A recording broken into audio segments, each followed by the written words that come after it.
가스펠 프로젝트 6권 사과입니다. 6권 사과. 6권 사과. 사자굴에서 다니엘을 건지신 하나님. 신학적 주제 같이 읽어볼까요? 시작. 하나님은 주님을 신뢰한 구원하심으로써 영광을 받으십니다. 주님을 신뢰하는 사람 누굽니까? 오늘 다니엘. 어떻게 구원하십니까? 사자굴에 들어간 다니엘을 하나님이 구하십니다.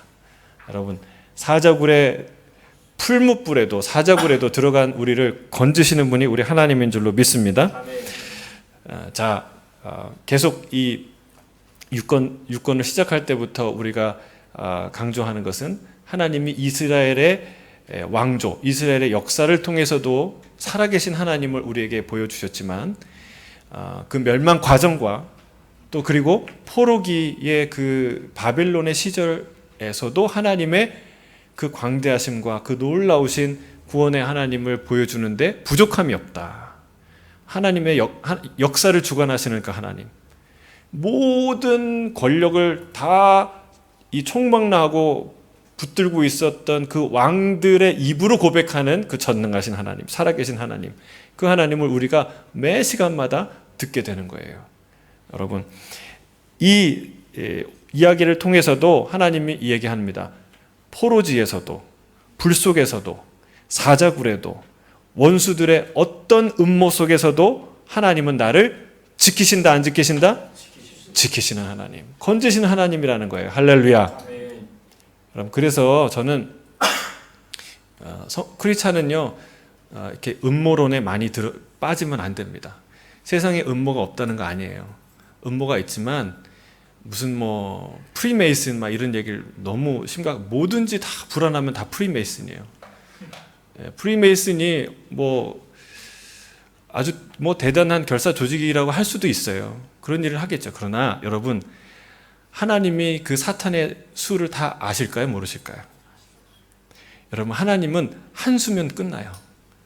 그 사람들이 백수, 천수 고민해서 둔다고 하더라도 하나님은 그냥 한수면 멍군이에요. 한수면 장군이에요. 여러분, 그게 하나님이 하시는 일이에요. 오늘 그 얘기를 하는 거예요. 이 일을, 다니엘을 곤란한 지경에 다니엘을 사자굴에 집어넣기까지 그 원수들이 얼마나 있었어요. 갖은 그 연구를 많이 하고 애를 쓰고 왕을 갖다가 볶고 했는데 하나님이 어떻게 살려요? 그냥 간단하게 살리세요. 여러분, 하나님은요 전능하신 분이에요. 우리가 믿는 하나님, 예배하는 하나님은 그런 분이에요. 그러니까 성도들은요 그렇게 음모론을 듣되 심각하게 빠지면 안 된다는 거예요.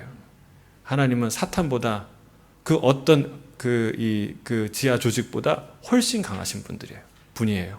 할렐루야. 사자굴에서도 원수의 음모 속에서도 살리시는 하나님.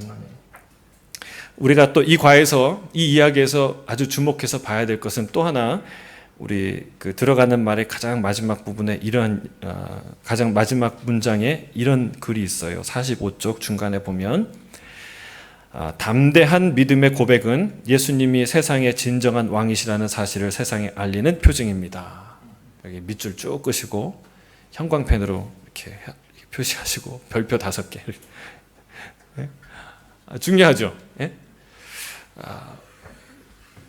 그리 아니하실지라도 우리는 하나님을 섬기고 우상을 섬기지 않겠습니다 라는 것과, 또 다니엘이 내가 죽을 줄 알지만 그럼에도 불구하고 여전히 창문을 열고 하나님 앞에 엎드려서 감사하며 기도하는 여러분 그 믿음의 고백과 행위, 여러분 이것처럼 하나님 영광스럽게 하는 거 없다는 거예요. 이것처럼, 아니 그렇게 위험하게 해가지고 이 사람이 죽었으면 하나님 영광 가릴까요? 예? 하나님 영광 가릴까요? 아니에요. 하나님 영광 받으세요. 지금 그 얘기하는 거예요. 담대한 믿음의 고백, 죽음을 무릅쓴 그 헌신과 수고와 고백, 그것은 예수님이 세상의 진정한 왕이라는 사실을 세상에 알리는 표징입니다. 그래서 순교를 받으실 만한 분이 누구예요? 우리 하나님. 믿으십니까? 또 너무 잔혹한 얘기를. 그럼 하나님이 순교를 강요하시는 분이냐? 그렇지 않습니다. 하나님은 누구에게도 순교를 강요하지 않아요. 누구에게도 믿음을 요구하지 않아요. 요구하지만 강요하진 않아요. 여러분, 마치 이런 거예요. 물에 빠져 죽는 사람을 목숨을 걸고 살려줬어요. 그 사람이 살아났어요. 그러면 얼마나 아름다운 미덕입니까? 뉴스에 막 대문짝에 나오고 얼마나 아름다워요. 그런데 그것도 아름다운 얘기지만 물에 빠져 죽는 사람을 살리려고 물에 들어가서 살리려다가 그 사람도 죽고 자기도 죽었어요. 그럼 그건 슬픈 얘기입니까? 비극적인 얘기입니까? 물론 비극적인 얘기지만 여러분 그 얘기를 딱 들으면서 그 사람은 정말 어리석은 일을 했다 이렇게 사람들이 비난합니까? 그렇지 않아요. 그 사람을 살리려다 죽은 그 사람은 영웅적인 일을 한 거예요. 여러분 순교라는 게 그렇다는 거예요. 순교 자체를 하나님이 기뻐하시는 게 아니라 순교를 통해서 드러난 것이 있는데 그것은 뭐냐면 하나님의 위대함이라는 거예요. 우리의 생명을 받으시기에 합당하신 하나님, 우리의 모든 것을 주셨기에, 우리를 신실하게 지키시기에, 우리의 진짜 하나님이 되시기에 내가 내 생명을 드리기에 아낌없는 부족함이 없는 그 하나님이라는 사실을 드러내는 거예요. 다니엘이 사자굴에서 무사히 걸어 나와서 하나님께 영광을 돌렸지만 무사히 나오지 않았어도 충분히 하나님께 영광을 돌릴 일이었다는 사실이에요. 우리가 어떻게 하나님께 영광을 돌리냐, 이것을 그 문제에 대해서 아주 중요한 시사를 하는 것이에요. 우리를 건지신 하나님, 보호하시는 하나님, 끝까지 우리를 살려주시는 하나님을 우리가 여기서 보지만 또 하나는 그 하나님을 향해 담대히 믿음의 고백을 하는 하나님께 삶으로, 결단으로 영광을 돌리는 크리스찬의 삶의 모습을, 영웅적인 삶의 모습을 다니엘이 보여줬다는 거예요. 저는 저와 여러분 가운데 이런 위대한 믿음을 갖는 그런 아름다운 주님의 제자가 나오길 주님 축복합니다. 죽음이 걸어오는데 무섭지 않은 거, 두렵지 않은 거예요. 무섭지요, 두렵지요. 그러나 그 너머에 계신 하나님이 명확하게 보이고 그 죽음마저도 나를 막을 수 없는 그 어떤 위대함이 주님에 있다는 사실을 우리가 포기하지 않는, 그 데몬스트레이션 하는, 세상에 알려주는 그런 위대한 하나님의 제자들이 되길 주 여러분 축복합니다. 그래서 우리가 어디에 목숨을 거느냐? 여러분 다 주님께 목숨 걸게 주 여러분 축복합니다. 무엇에 목숨을 거느냐가 자기 진짜 가치예요. 그렇죠? 다른 걸 다 했는데 내가 자존심은 지는 거는 내가 못 견뎌요. 거기에 목숨 걸어요. 그게 그분의 정체성이에요. 돈이 그 손해 나는 데는 목숨을 막 걸어요. 그게 그분의 정체성이에요. 여러분 주님께 목숨을 거는 사람이 진짜 믿음의 사람인 줄 믿습니다. 자, 첫 번째, 기도로 하나님께 헌신하십시오. 다니엘 6장 1절부터 10절 같이 읽겠습니다. 시작. 다리오가 자기의 뜻대로 고관 120명을 세워 전국을 통치하게 하고 또 그들 위에 총리 셋을 두었으니 다니엘이 그 중에 하나이라. 이는 고관들로 총리에게 자기의 직무를 보고하게 하고 왕에게 손해가 없게 하려 함이었더라. 다니엘은 마음이 민첩하여 총리들과 고관들 위에 뛰어남으로 왕이 그를 세워 전국을 다스리게 하고자 한지라. 이에 총리들과 고관들이 국사에 대하여 다니엘을 고발할 근거를 찾고자 하였으나 아무 근거 아무 허물도 찾지 못하였더니 이는 그가 충성되어 아무 그릇됨도 없고 아무 허물도 없음이더라.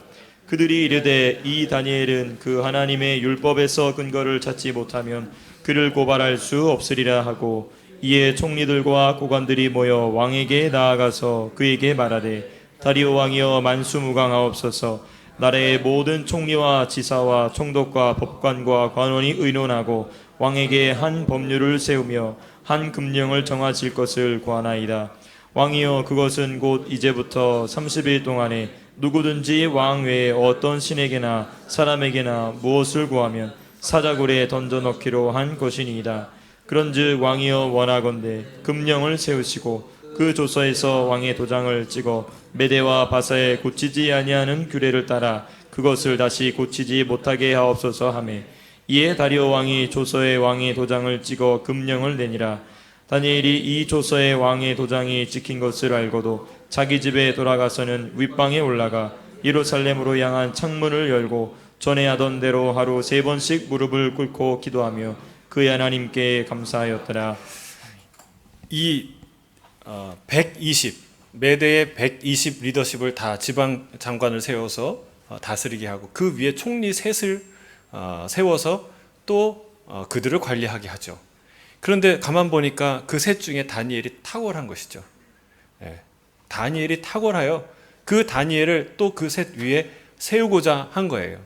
그러니까 이 정치적인 이제 다른 두 총리와 그 밑에 그를 따르는 수많은 사람들이 불만을 품은 거죠.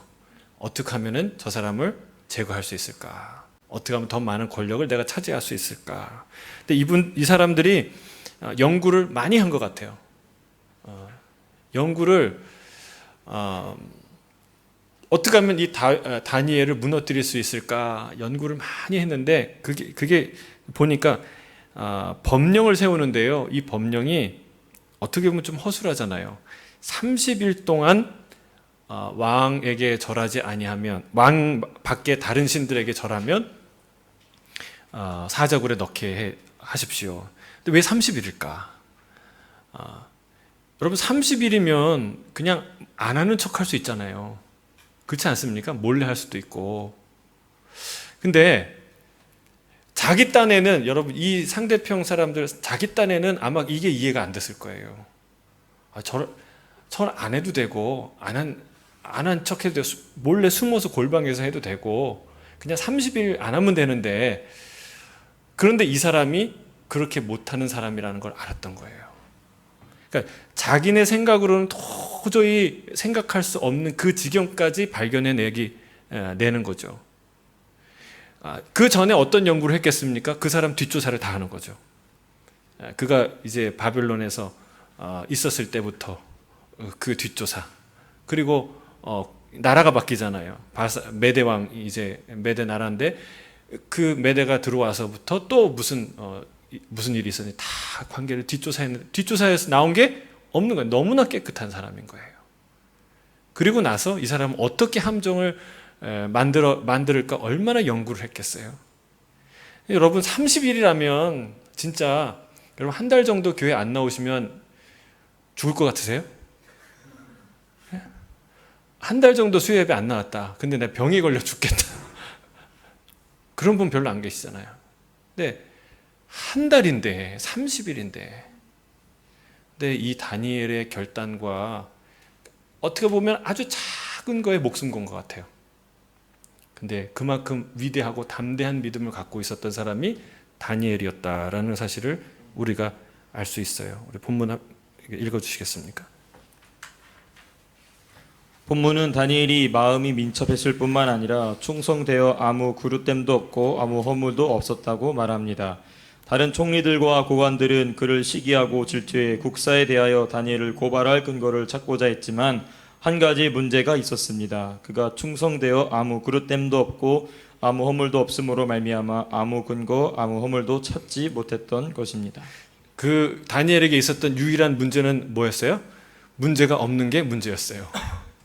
문제가 없는 게 문제예요. 얼마나 참 아름다운 공직자의 모범이다. 저는 저와 여러분이 이렇게 살기를 주의 이름 축복합니다. 원수가 뒷조사를 했는데 나오는 게 없어. 야, 얼마나 아름다움. 하나님이 꼭 이런 사람들만 사랑하는 건 아니지만 하나님을 사랑하는 사람은 이렇게 될 줄로 믿습니다. 자, 그 다음에 읽어주세요. 다니엘에 대한 음모는 그의 절개를 이용해 넘어뜨리는 것으로 꾸며졌습니다. 대적들은 다리오 왕을 조종해 기도 금지령을 만들게 함으로써 다니엘이 왕에게 불순종하게 하여 궁지로 몰고자 했습니다. 그들의 목적은 다니엘을 좌천시키려는 것만이 아니었습니다. 그들은 다니엘이 죽기를 바랬습니다. 자, 무서운 음모죠. 이 음모는요 지금도 있고 유사 이래로 어느 시대나 있어 왔죠. 근데 여러분이 정치적인 싸움은요 정말 목숨을 걸고 하는 것이죠. 특히 이 시대에는 참 답답해요. 다니엘이 나라에 충성을 안 한 것도 아니고 왕을 존경하거나 왕에 대해서 충성을 다하지 않은 것도 아닌데, 그런데 마치 불충한 사람, 배신한 사람을 만든 거예요, 이 법령이. 그렇죠? 기도 금지령이. 여러분, 이게 꼭 오늘날의 어떤 법과 굉장히 유사하다 생각이 들었어요. 보는데 요즘에 차별금지법이 있잖아요. 그 법령하고 참 비슷하다. 여러분, 누구보다도 사회적 약자를 사랑하고 돌봤던 단체가 어디 있나요? 교회예요, 교회. 지금도 그래요. 한국에서 그렇게 동성애 부르짖고 막 이러는데 결국 동성애로 에이즈 걸려갖고 사경을 헤매는 사람은 누가 고쳐요? 누가 돌봐요? 크리스찬들이에요. 염한섭 회장이 그걸 보다 못해 그 대한민국의 유일한 그 에이즈 환자 이 마지막 호스피스 병원을 하잖아요. 그래서 보다 못해 이것은 동성애는 보건 위생상 심각한 문제가 있고 도덕적으로 심각한 문제가 있습니다. 알리기 시작한 거 아니에요. 이게 여러분 정말 그 누구보다 약자를 사랑하고 돌보는 사람들이 교회인데 마치 교회가 어떤 약자들을 혐오하고 증오하는 것처럼 만드는 것이 이게 차별금지법이에요. 그러니까 내가 누군가 개인을 미워하거나 인격적으로 누군가를 모함할 생각이 전혀 없죠. 근데 불러다 놓고 당신이 동성애를 찬성하냐 반대하냐 이걸 묻는 거예요. 그럼 반대한다 그러면 당신 혐오한 사람이다. 그리고 벌금을 때리고 고발 조치를 하고. 여러분, 꼭 그런 그 법령에 걸린 거죠. 우리가요, 여러분, 이 다니엘과 같은 용기 있는 이런 믿음의 사람들 때문에 이런 법령들이 깨뜨리고 신앙의 자유가 그리고 놀라운 우리의 자유가 주어지는 줄 믿습니다. 담대해야 돼요. 담대해야 돼요. 그래서 여러분, 세상에 나가면 법이 충돌하잖아요. 하나님의 법과 세상의 법이 충돌하면 어떻게 될까요? 뭘 따라야 될까요? 뭘 따라야 되겠습니까? 하나님의 법이죠. 그런데 그렇게 할 자신 있으십니까? 그 미국의 하비로비라는 그 회사가 있는데 그 회사는 큰 회사예요. 큰 회사인데 매년 수십만 달러를 들여갖고 크리스마스 그 신문 광고를 항상 신는데요. 매년. 그리고 그 복음을 전하기 위해서 좋은 그런 크리스천 기업이 있어요. 그 데이빗 그린이라는 회장이에요. 그분이 뭐로 유명하냐면 그 오바마 케어 때 소송이 걸렸어요. 오바마 케어 때 모든 직원들의 지원해 줘야 되는 의료 품목 가운데 뭐가 있냐면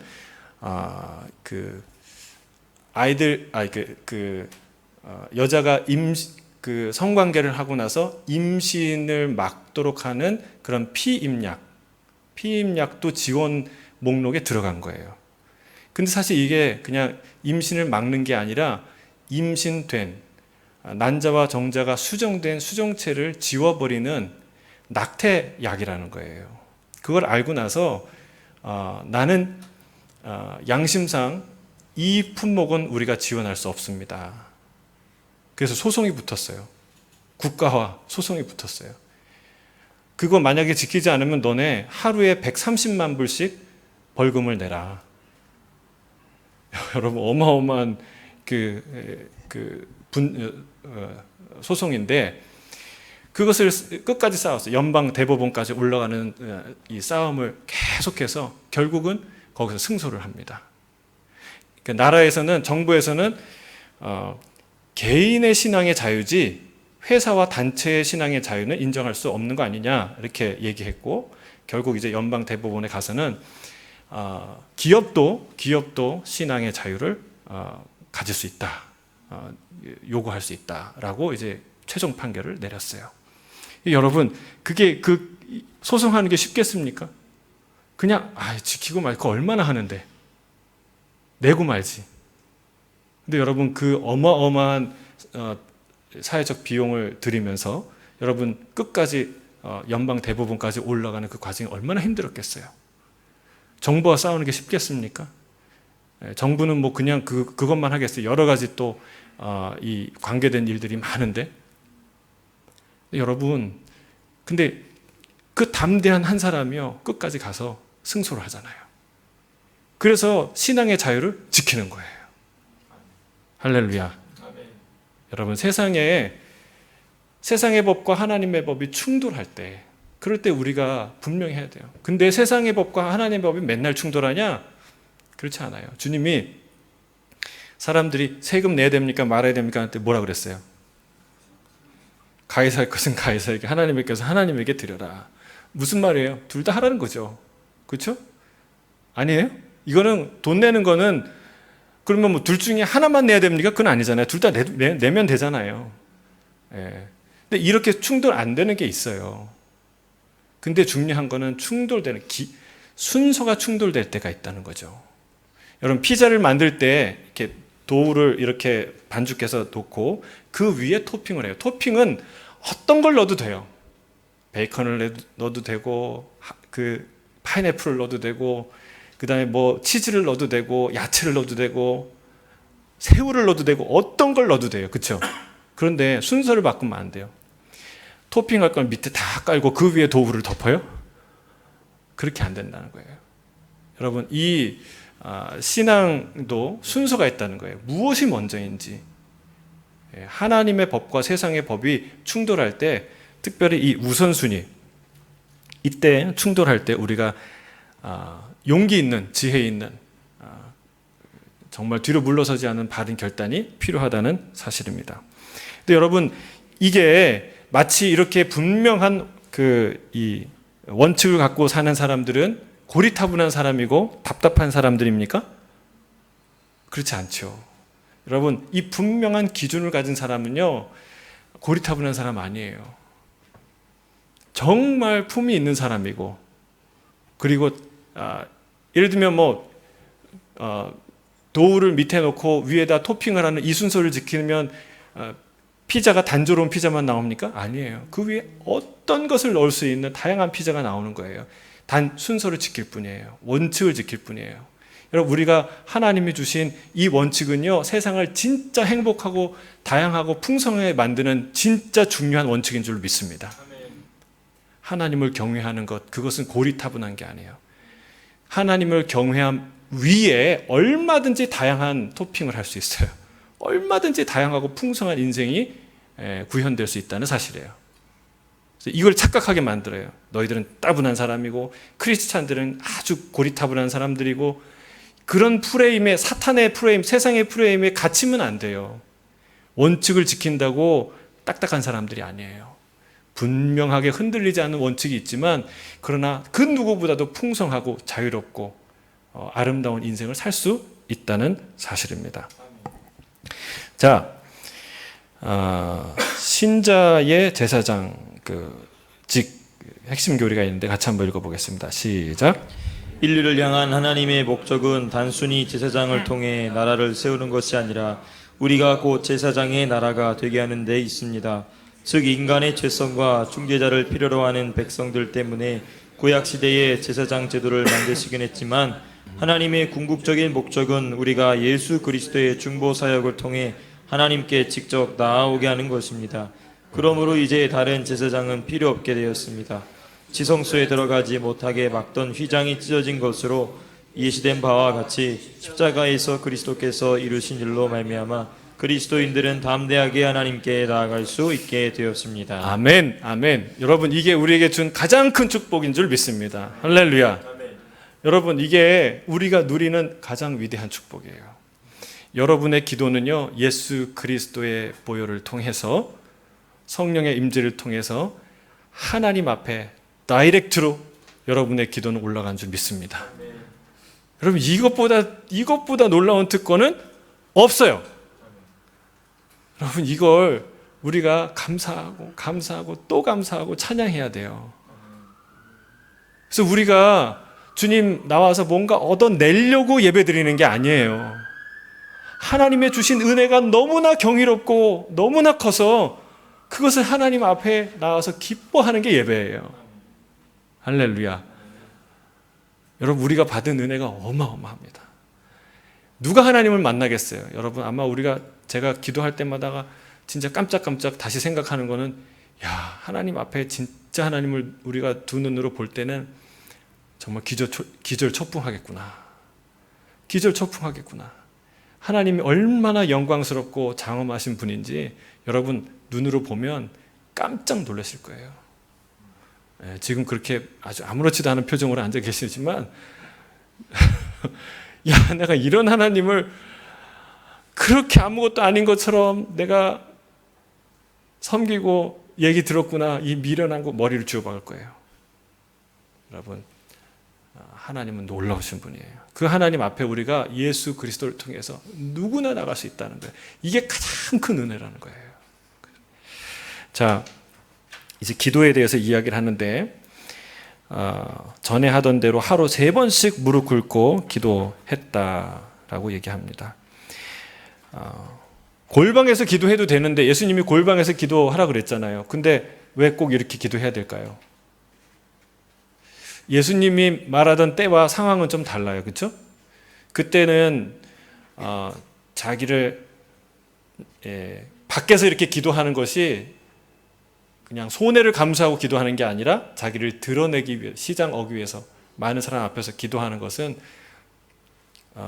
이렇게 자기를 드러내려고 칭찬받으려고 하는 기도였다는 거예요. 근데 이 기도는 뭐예요? 다니엘의 이 창문을 열고 사람들이 듣도록 보도록 기도하는 이 기도는 뭐예요? 목숨 걸고 하는 기도라는 거예요. 그러니까 전혀 다른 기도죠. 저는 우리가 이렇게 이거 뭐라 그러죠? 커밍아웃이라고 그러나요? 하나님 세상 앞에 우리의 믿음과 또 우리의 자랑스러운 우리 예수님의 이름을 선포하고 드러내는 그런 크리스찬으로 살아가길 주의 이름 축복합니다. 그게 얼마나 자랑스럽고 얼마나 아름다운 모습인지 몰라요. 용기인지 몰라요. 자, 질문 있죠. 우리 이기수 집사님 한번 두 번째 질문 한번 읽어주시겠습니까? 세상의 왕보다 높으신 하나님께 기도하는 것은 우리의 절대적 헌신을 어떻게 드러냅니까? 세상의 왕보다 높으신 그 하나님께 우리가 기도하는 것은 우리의 절대적인 헌신을 어떻게 드러냅니까? 어려울 때는요, 간단하게 대답하면 돼요. 잘 드러냅니다.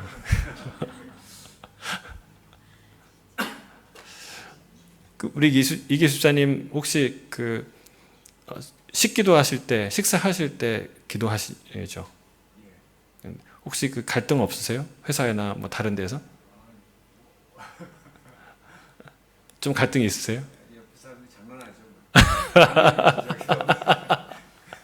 장난치고. 옆에 사람들이 합니다. 아멘은 옆에 사람이 안 돼요. 그렇죠. 그러니까 우리가 뭐 종교의 자유가 지금 허락된 세상이니까 또 호주는 기독교 문화를 기반으로 한 이 사회니까 그렇게 큰 충격과 또 어려움이 갈등이 없겠지만 그래도 우리는 세상에 크리스찬을 드러내는 것이 사실은 낯설고 용기를 가져야 되고 하는 그런 상황이 있어요. 그러니까 적게 예를 들자면 식기도 하는 문제죠. 어떻게 할 것이냐? 여러분 눈치 보지 않고 담대하게 하시길 주의 이름 축복합니다. 그냥 이렇게 하고 이렇게 아멘 하고 드시지 마시고 그냥 일상적으로 간단하게 그러나 담대하게 기도하고 식사하시길 바랍니다. 무슨 뭐 율법주의적이냐 그걸 떠나서 나는 하나님을 경외하는 사람입니다. 나는 매일 먹이시는 하나님을 인정합니다. 나를 먹이시고 살리시고 우리 암송하잖아요. 모든 육체에게 먹을 것을 주신 이에게 감사하라. 그 인자하심이 영원함이로다. 이게 식기도의 고백이에요. 그렇죠? 모든 이에게 먹을 것. 내가 먹는 건 다 하나님이 주신 거예요. 그 기도를 고백하고 먹는 거죠. 이렇게 세상 가운데 담대히 자신의 정체를 드러내는 그런 다니엘과 같은 사람이 되길 주님 축복합니다.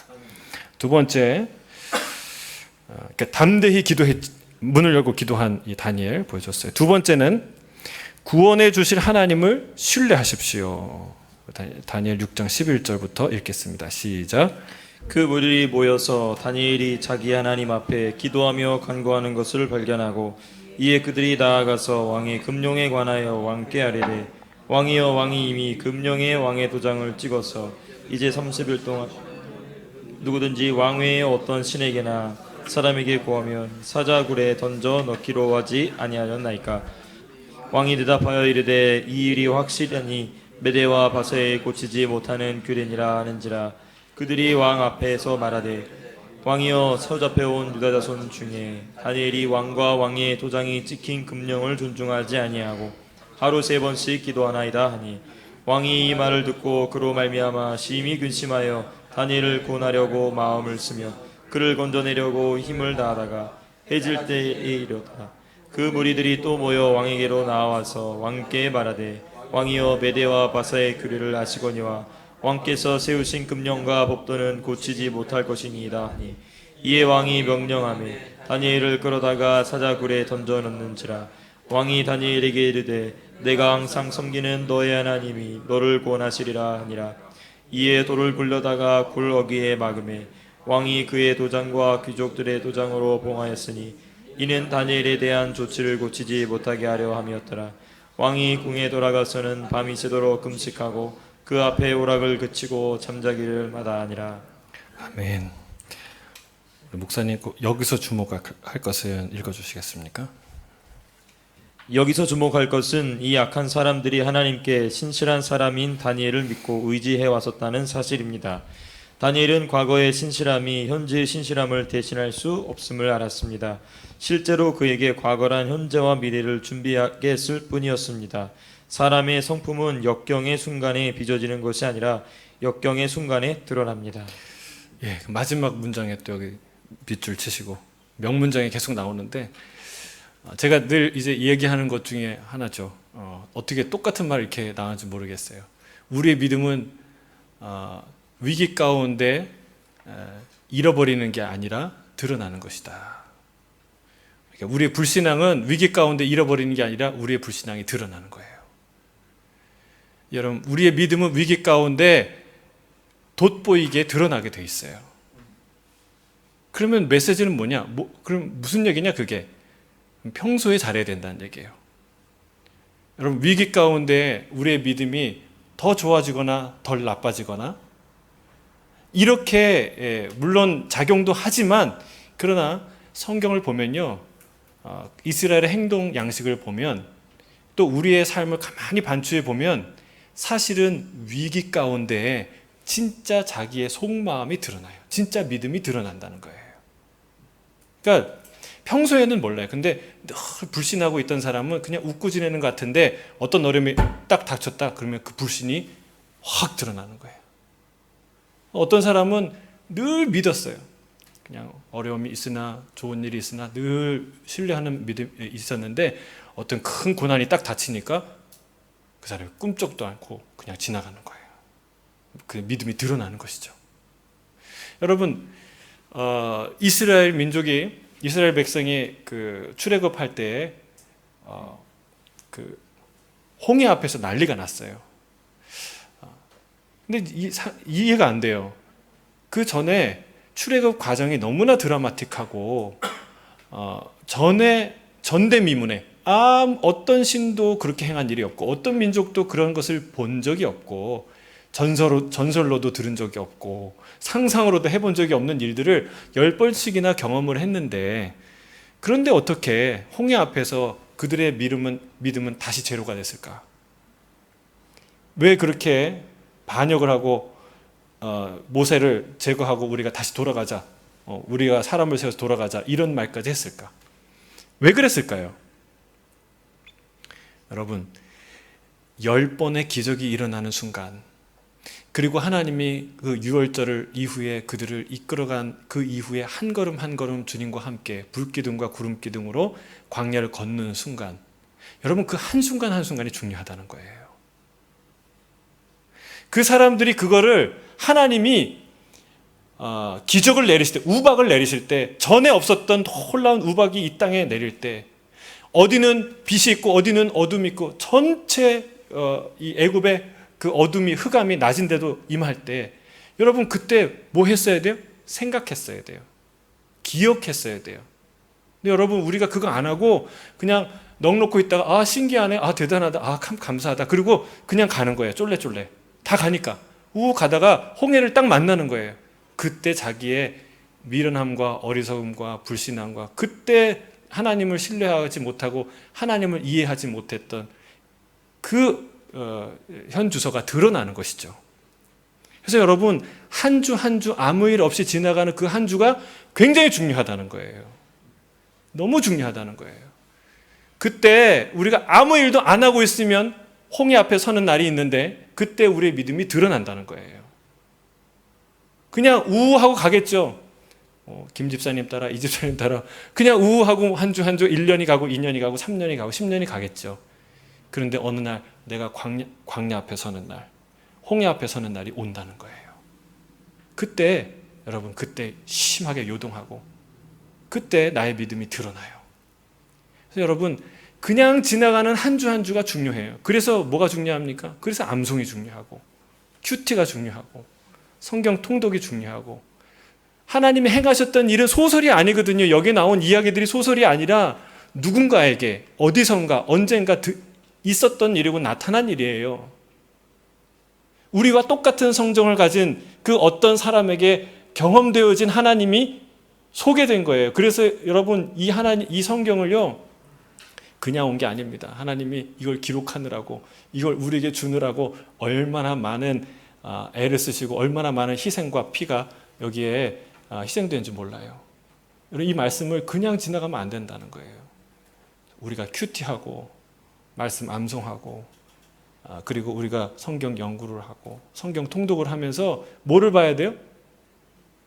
우리와 함께 하신 하나님, 우리에게 행하신 하나님, 그 하나님을 알아야 돼요. 그래야지 여러분 다니엘과 같이 이런 위기가 왔을 때 여러분 단 1초도 망설이지 않고 결정했죠. 여러분 이 사람이 고민한다고 이거 결정되겠습니까? 앞으로 30일 동안 이게 못하는데 한 30일 동안 금식기도 해보고 결정합니까? 아니에요. 그때부터 한번 연구해봅니까? 아니에요.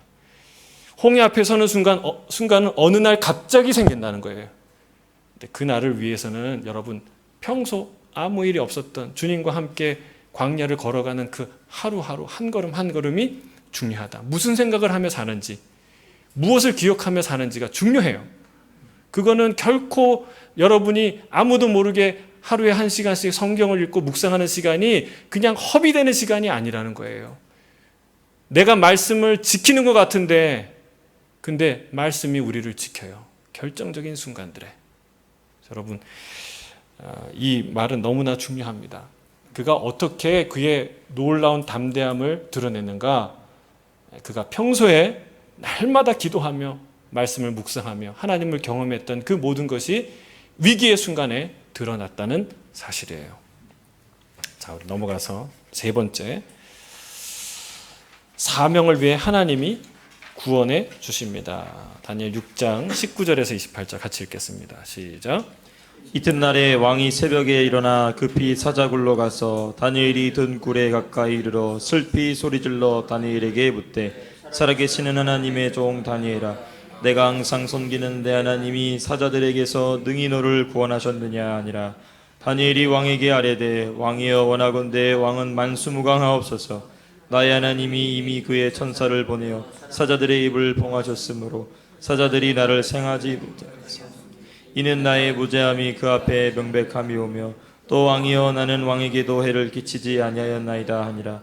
왕이 심히 기뻐서 명하여 다니엘을 굴에서 올리라 하매 그들이 다니엘을 굴에서 올린즉 그의 몸이 조금도 상하지 아니하였으니 이는 그가 자기의 하나님을 믿음이었더라.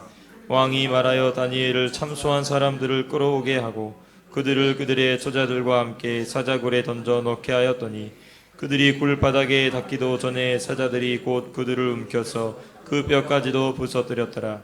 이에 다리오 왕이 온 땅에 있는 모든 백성과 나라들과 언어가 다른 모든 사람들에게 돛을 내려 이르되 원하건대 너희에게 큰 평강이 있을지어다. 내가 이제 돛을 내리노라. 내 나라 관할 아래에 있는 사람들은 다 하나님 앞에서 떨며 두려워할지니 그는 살아계시는 하나님이시요 영원히 변하지 않으시리시며 그의 나라는 멸망하지 아니할 것이요 아멘. 그의 권세는 무궁할 것이며 아멘. 그는 구원도 하시며 건져내기도 하시며 아멘. 하늘에서든지 땅에서든지 이적과 기사를 행하시는 이로써 다니엘을 구원하여 사자의 입에서 벗어나게 하셨음이라 아멘. 하였더라. 이 다니엘이 다리오 왕의 시대와 바사 사람 고레스 왕의 시대에 통통하였더라. 아멘, 아멘, 아멘. 그가 사자굴에 빠졌는데 왕이 이게 결국은 나중에 알았죠. 다니엘을 모함하는 일이었구나. 나중에 알고 후회했죠. 근데 후회했어도 이미 때는 지나간 거예요. 자기가 자기의 그 도장을 찍어서 모든 나라에 변개하지 않는 원칙으로 선포했기 때문에, 그 법을 선포했기 때문에 왕이 그것을 바꿀 수 없었어요. 이 다니엘이 왕과 관계가 좋았기 때문에 왕이 좀 어떻게 해볼, 자기를 위해서 좀 뭔가 이렇게 조치를 취하겠지라는 기대를 했을까요? 안 했을까요? 저는 안 했다고 봅니다. 왜냐하면 자기가 원칙대로 살아온 사람이고, 그리고 왕이 자기의 법을 자기 스스로 깨뜨릴 수 없다는 사실을 알았기 때문에 그는요, 죽음을 맞이한 거예요. 죽을 줄 알고 그 일을 한 거예요. 참 담대하죠. 담대하죠. 사자굴에 그것도 얼마나 잔인하게 또 고통스럽게 죽겠어요. 그런데 그가 살아납니다. 하나님이 그를 살리세요. 왕이 모든 음식도 안 먹고 오락도 하지 않고 밤새 있다가 새벽같이 달려가서 물어보는 거예요. 다니엘아, 네가 살아있느냐? 내 하나님이 너를 살려주셨느냐? 다니엘의 음성이 들리는 거예요. 안 들릴 줄 알았는데 다니엘의 음성이 들리는 거예요. 얼마나 감사했을까. 여러분, 그가 고백합니다. 왕이여 원하건대 왕은 만수무강하옵소서. 나의 하나님이 이미 그의 천사를 보내어 사자들의 입을 봉하였으므로. 여러분, 하나님이 우리에게 천사를 보내신 줄 믿습니다. 수호 천사가 있는 거 아시죠? 그렇죠? 네, 하나님이 천사들을 보내서 우리를 지켜요. 우리는 혼자가 아니에요. 여러분, 옆에 있는 분에게 당신은 혼자가 아닙니다. 당신은 혼자가 아닙니다. 내가 있습니다. 하나님이요 계시고 또 하나님의 종들을 보내서 우리를 지키시는 거예요. 근데 그가 살아났는데 뭐라고 여기서 고백합니까? 그 몸이 조금도 상하지 아니하였으니 이는 그가 자기의 하나님을 믿음이었더라. 뭘 믿었을까요? 하나님이 나를 살리실 것을 믿었겠죠. 근데 여러분, 정말 그 믿음 때문에 살아났을까요? 이 사람이 여기서 죽으면 그러면 이 이야기는 그냥 쓸모없는 이야기가 됐을까요? 하나님의 영광 가리는 이야기가 됐을까요? 괜히 문제를 일으켜갖고 개죽음 당한 그런 이야기일까요? 그거 아니에요. 그렇지 않습니다. 여러분, 이 사람이요, 뭘 믿었냐면 하나님이 살아계시고 나를 지금까지 지키셨다는 거 믿었고, 앞으로도 그 어떤 역경과 시련 속에서도 나를 지키실 거라는 걸 믿었어요. 그러나 그 방식과 때에 있어서는 하나님 손에 있다는 것을 믿었어요. 다니엘의 세 친구들이 풀무불 앞에서 뭐라고 고백합니까? 그리 아니하실지라도. 여러분, 이 다니엘에게도요, 그런 담대함이 있었던 거예요. 그 믿음이 있어요. 그 두 가지 믿음을 얘기하는 거예요. 하나님이 살려주시는 믿음과 어떻게든 하나님 살려주실 거라는 확고한 믿음이 있었지만, 여러분, 결국은 살아나서 해피엔딩이 되는 게 아니라 하나님의 때에 하나님이 가장 선한 일을 행하실 거라는 그런 완전한 믿음, 확고한 믿음, 그 믿음이 다니엘에게 있었다는 거예요. 저는 저와 여러분 가운데 그런 믿음이 있기를 주의 이름 축복합니다. 다니엘이 죽었으면 그것도 아름다운 이야기겠죠. 그러나 여기에서 다니엘을 하나님이 살려주세요. 이거는요, 상징적인 일인데, 물론 실제적인 일이지만 보여주시는 거예요. 하나님이 우리를 지키신다. 사자같이, 우는 사자와 같이 우리를 집어삼키려고 하는 원수들, 세상 속에서 그런 마귀와 그런 모든 음모 속에서 하나님이 누굴 지키신다? 나를 지키신다. 할렐루야. 음모에 속아서 당한 것 같은데 사실은 그게 지름길이에요. 하나님이 그를 살리세요. 하나님이 새로운 길로 가세요. 내가 여기 보잖아요. 당한 것 같은데 어떻게 돼요? 오히려 적이 일망타진당합니다. 나를 음모했던 사람이 다 불려와서 사자굴로 그냥 다 몽땅 던져져요. 그들이 땅에 닿기도 전에 사자가 그냥 움켜서 그 뼈까지 부스러뜨리는. 여러분, 얼마나 놀라운 반전입니까? 그럼 하나님은 우리에게 그렇게 행하시는 분인 줄로 믿습니다.